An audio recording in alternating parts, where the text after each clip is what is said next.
Hello there, welcome to the third episode of the Electronic Corner, the podcast that takes us straight inside the studio of some of the coolest musicians around dealing with electronic music. So 2 weeks ago we started in Germany, and that was mostly synth pop. Last week we were in Italy with industrial. Today we stay in Italy. We're going to deal with ambient music, and my guest is Sergio Calzoni. Hello, Sergio. How are you? Fine, thanks. Thanks Good. for inviting me to this transmission. So very It's happy. my pleasure. Lovely name you have, by the way. Just happens to be Italian as well. But and remember, I wait for you here because you guys don't know it, but in summer, Sergio and I we meet for like half a day here in the location where I'm spending summer. We have long walks in the woods or on the beach. We talk about music, of course, especially ambient. We both have a soft spot for Biosphere, the Norwegian Yes. musician. So it's really a pleasure. But anyway, my first question for you is: you've been involved in several projects, and not all of them necessarily had to do with the ambient music, let's say. So, can you tell us in which project you have been involved in the past, you are involved now, both as a solo and in cooperation with other people, and what was your role in those projects? Okay, so starting from the very beginning, my first project was Alma Mater in the 90s, so a long time ago. And it was an electronic duo, so it was me who took care of all the production and electronic development of the tracks, so arrangements and composition. And I had Valerio Biagi at the time, that was the singer.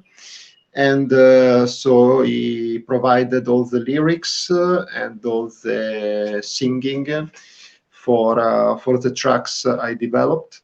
And the idea was to create a project that was strictly connected to the dark wave music style that at the time it was a big source of inspiration for me.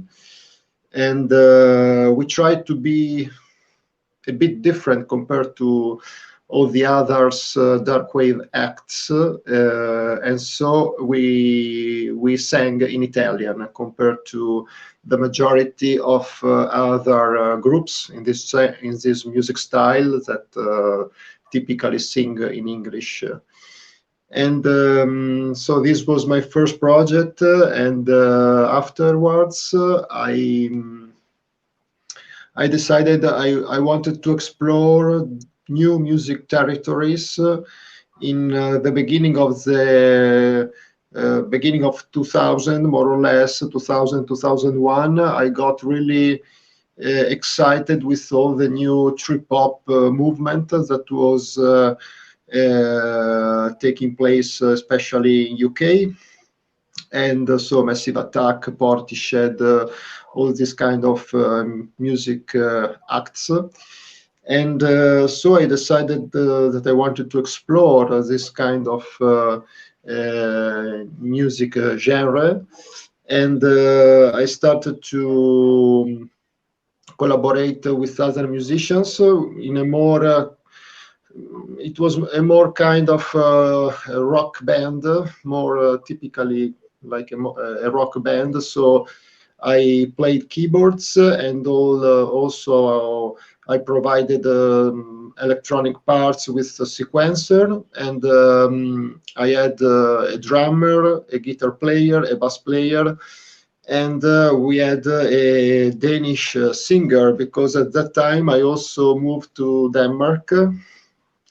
I lived there for almost 4 years, and so basically we had this we took this challenge, because at that time internet was more or less at the very beginning. So we managed, thanks to internet, to keep in touch with my Italian mates. And so basically, I also had the possibility in Denmark to build my first home studio with Pro Tools and with an old audio interface DG001. And so it was really exciting because I could finally manage to take care of all the sides, of all the parts relevant to the production of an album. So all the recordings were doing by me in Denmark, and when I was in holiday here in Italy, I recorded all the parts of my Italian mates, so guitar and bass. The drums were recorded in a proper studio because we had no equipment for recording an acoustic drum set. And then I mixed all the parts, I did all the production, and we finalized this album that we made basically between Italy and Denmark. And this, sorry, I forgot to say the name of this project. That was Act Noir. And with Act Noir, we produced 2 records. And then I made another collaboration that was very significant for my, let's say, music career. And this project was Colloquio. It was already an existing project, so I took part to this band. More or less, it was 2007, 2006, because let's say the leader of this project, that is Gianni Pedretti, wanted me to be part of his band for releasing an album. And so in this project, I was more or less taking care of all the electronic parts. Also very much involved in the production, and I did all the mixing of the album.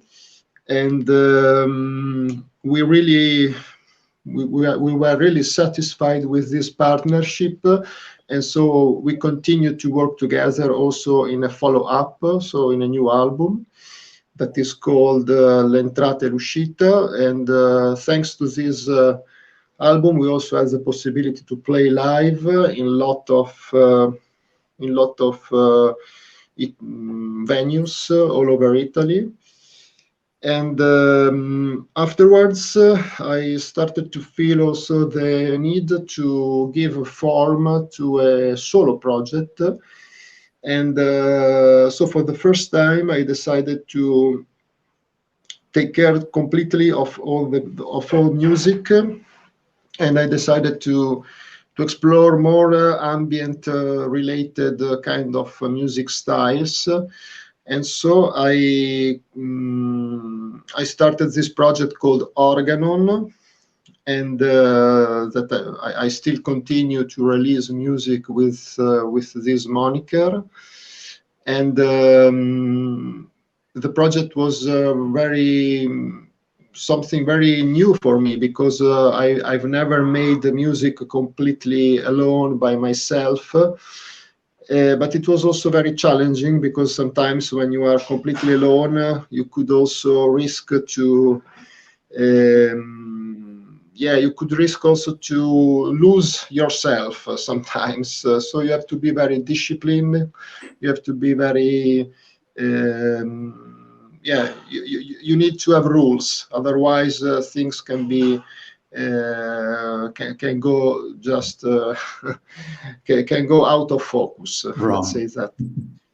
And so after Orghanon, I got in touch with an Italian musician that has a very long list of works released in very different also music styles. The name of this musician is Andrea Bellucci, that in the first part of his career was also involved with the members of Planet Funk before they were called Planet Funk, and he released a lot of techno and dance music in the 90s. And it was really, for me, really thrilling to have the possibility to collaborate with such an experienced musician. And together with him, we started this electronic ambient duo called ILUITEQ. And we had some, I think we had quite some fortune together, because we had the possibility to release records for first with a UK-based label, and then we have now a long-term contract with an Auckland-based label, so close to San Francisco, that is called N5MD, that is quite an important label for ambient music. And so basically in ILUITEQ, we share together more or less the same kind of roles. So we both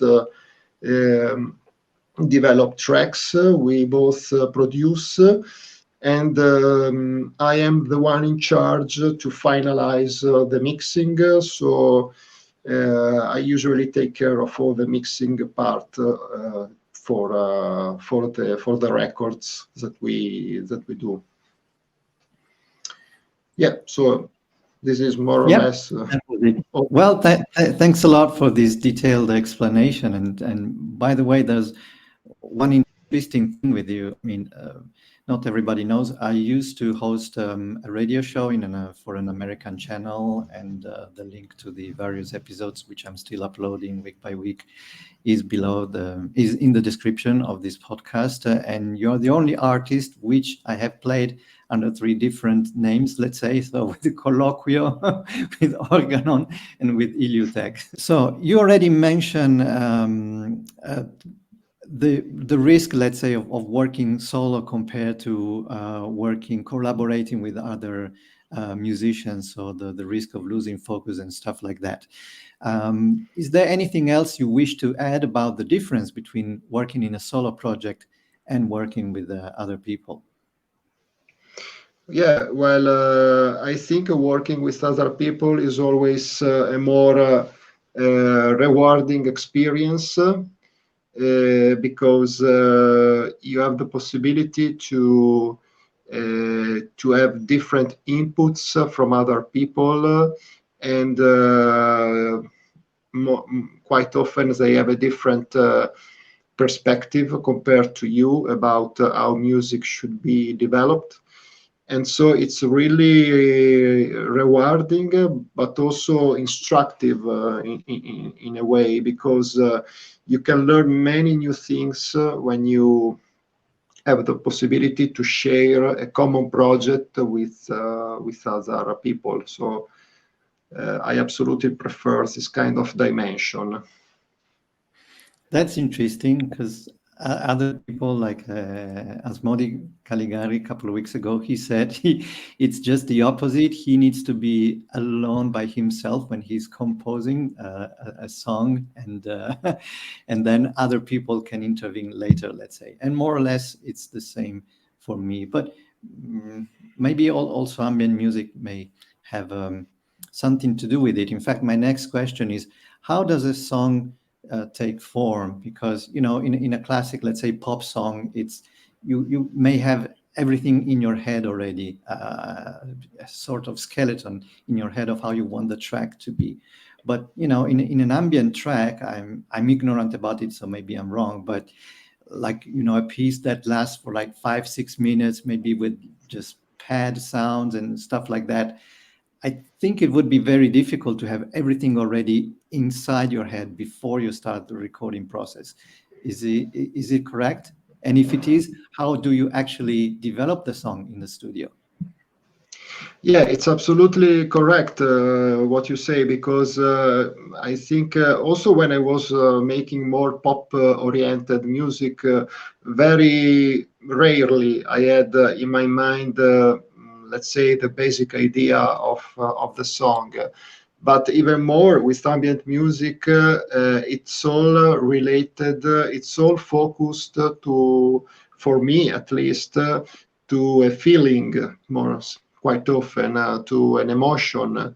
And when I start to develop a track, it's almost always the inspiration I get from sound design. So starting from very basic sounds, I I just develop from a sound all the structure of a track of a song. So with a different synthesis technique.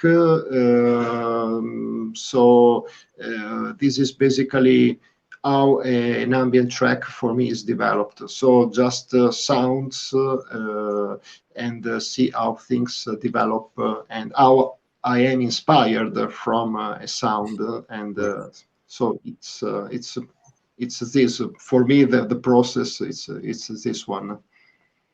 I see. And you mentioned before also that you used to play live. I don't know if you still do it now, but anyway, you have some live experience. So how do you feel about it? Do you have like stage fright? Is it something that excites you, that you're looking forward to do again, or something that belongs to the past only? How is that? Well, let's say that I prefer to work in the studio. I feel more in control, more relaxed for sure. But the live experience that I had have also always been very rewarding. Even though sometimes I have to force myself to decide to play live, the price that I pay, it's always very much rewarded at the end, because I get a lot of positive feedbacks and a lot of positive feelings from this kind of experiences. So with my recently with my last ambient projects, I didn't have so many opportunities to play live. Also because I think it's a kind of music that more typically people prefer to enjoy at home. So there are not so many venues and so many situations where ambient music is played live. Even though if I got offers from booking agents or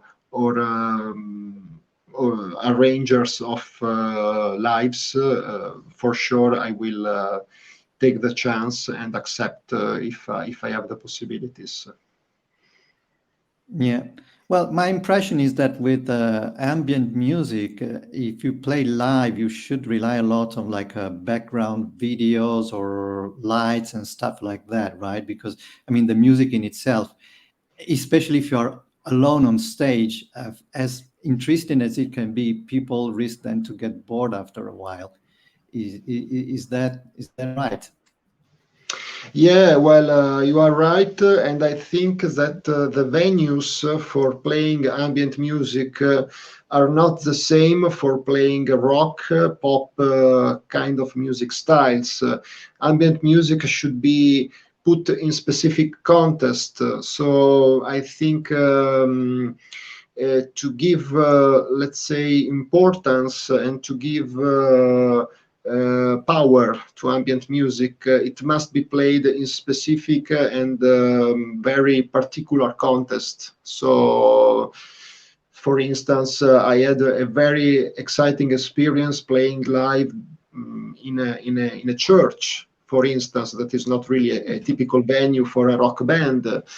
Or I had another exciting experience playing ambient music in a museum, because I think that it makes a total difference, and it's a total different experience also for the listener to to experience ambient music in this kind of special places. So this is what I think. Yeah, and I totally agree with you. Now, as usual, the last part of this podcast is devoted to, let's say, the secret that our guests are willing to share with us, or just show us where they work, what tool they like to use, and of course, Sergio is no exception. So now we're going to watch what he has prepared for us. So, here is my little tutorial of one of my favorite sound production technique. It's called granular synthesis, and I'm sure for most of you it's nothing new. But I found it very useful to create drony sound, especially to be used as backbones of my ambient tunes. So, I'll show you the various stages that I have employed in sound design to create this patch, this audio sound for the track Burian that is included in the debut CD soundtracks for Winter Departures of ILUITEQ. So, one day I was jamming around recording a kalimba. Yeah, you heard it well. A kalimba, that is this one, that I bought it during a summer trip in Portugal. So this is what the recording sounded.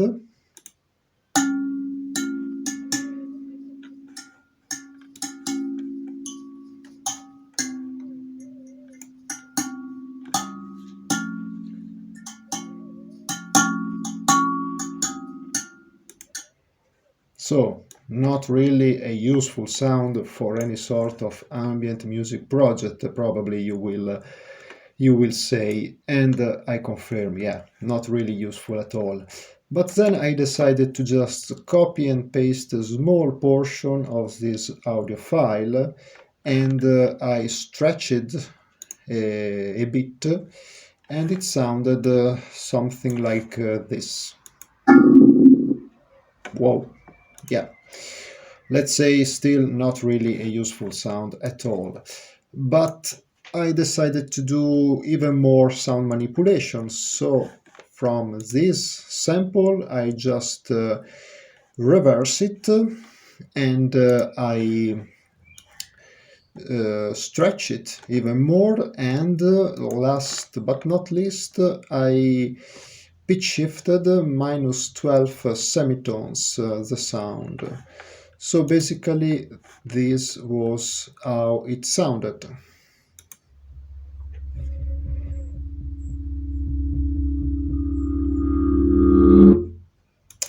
Okay, so maybe now it starts to be a bit more useful for music production, especially for ambient music. So what I did was, why not trying granular synthesis on this sample?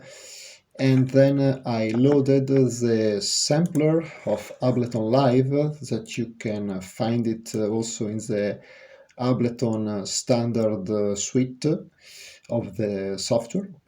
So I just drag and drop the audio in this part of the plugin.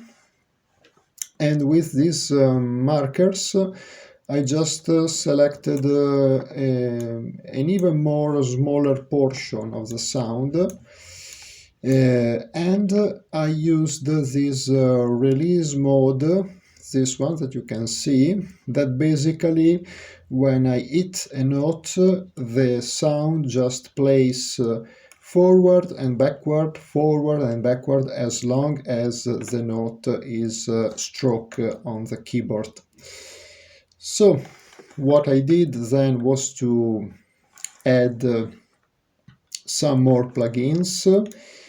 So this is the chain of the plugins. You can see a delay, you can see a reverb, even though sometimes it's a bit abused, especially in ambient music. I thought in this case was doing his job.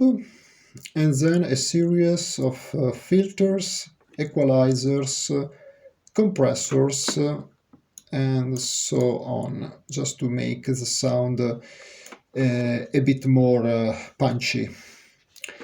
Then I recorded a chord progression, very, very basic chord progression, as you can see here. So, yeah. And I think now you are probably curious to hear how the sound in the end sounded. So let's hear together.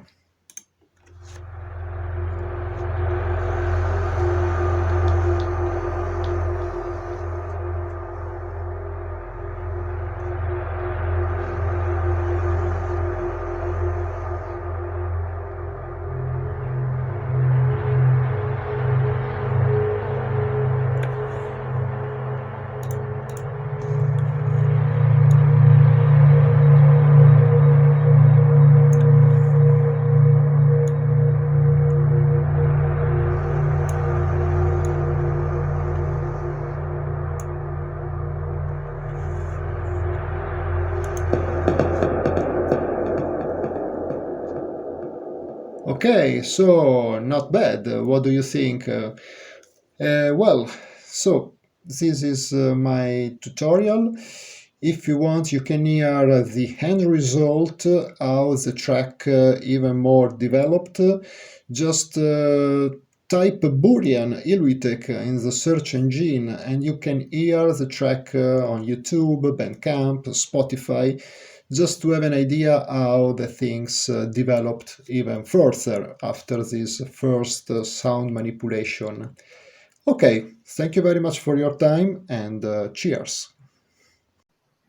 So, thanks a lot, Sergio, for this. It was really very interesting, and it was a pleasure to have you here. I have learned a lot as usual, and so I'm sure the same is for the people who are watching this episode. And I wait for you here at my place. Don't forget. Of course. And well, thanks again. Thanks to you. It was a very nice experience also for me to share some thoughts about my experience in music. And so, yeah, well, hope to have another opportunity sooner or later to chat with you about music. So, ciao, ciao.